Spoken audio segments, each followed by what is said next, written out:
Before the Second World War, there were several hundreds of various Jewish synagogues in Lithuania. The majority of synagogues were destroyed during the war. At present, currently operating synagogues in Lithuania are in Kaunas and Vilnius. Brick summer and winter synagogue complexes are still remaining in Kėdainiai, Joniškis and Kalvarai. Europe-wide unique wooden synagogue stands in Kurkliai, Žiežmariai, Alanta, Rozalimas, Tirkšliai, Laukuva and Pakruojis. The latter is the oldest and the most valuable one. All these synagogues are in critical condition and their interiors are destroyed.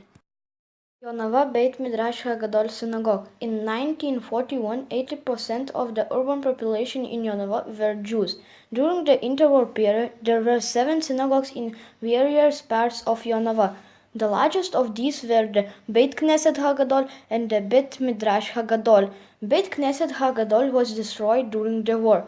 Jonava Beit Midrash Hagadol Synagogue or Beit Midrash Hagadol is one of the 2 largest synagogues in Jonava Old Town that remained up to the present days. It was built during the period of historicism. During the Soviet times and later there was a bakery and now the building is privatized. Calvary Winter Synagogue. Kalvaria, also known as Calvary, is one of Lithuania's most important Jewish complexes.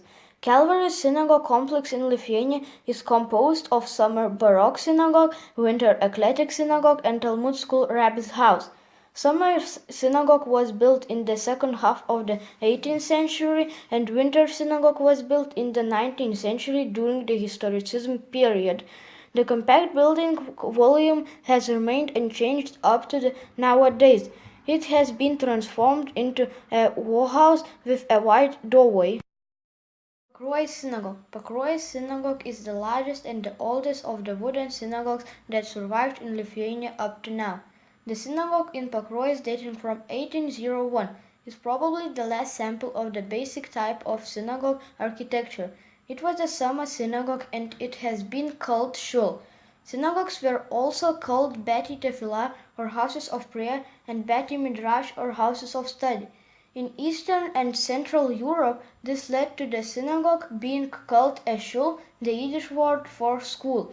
In 1895, the interior of the synagogue was repaired and repainted. The building retains the original mansard roof, but today the interior is destroyed. This former appearance of its facades and interior is known only from historical photos. After the Second World War, the synagogue was turned into a cinema, a sports hall, and a whorehouse. In 2009, the synagogue suffered in a fire. Half of the building burned down.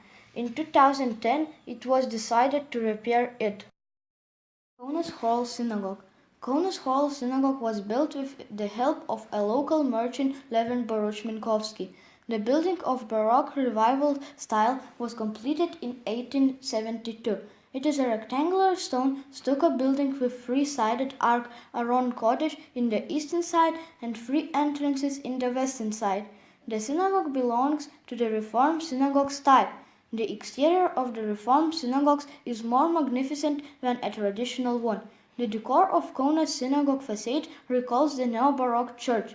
The fence with a gate matched the synagogue's building. It was built in 1893 and restored in 1999. Hall Synagogue was damaged during the Second World War. In 2001, the dome of Kaunas Synagogue was restored. Vilnius Hall Synagogue. Vilnius Hall Synagogue or Synagogue Taharot HaKodesh is situated in Pylimo Street. It was built in 1902 according to Rosenhaus project. It was opened in September 1903 on the occasion of the Jewish New Year celebration. The synagogue was named Horel, since the ceremonies have been accompanied by the choir singing. The name of temple have survived to the present days. The facade boasts with Hebrew inscription, a house of prayer for holiness to all nations. The table with the 10 Commandments is established above the gable of the synagogue. During World War II, the synagogue remained undestroyed as there was the primacy of Nazi German troops.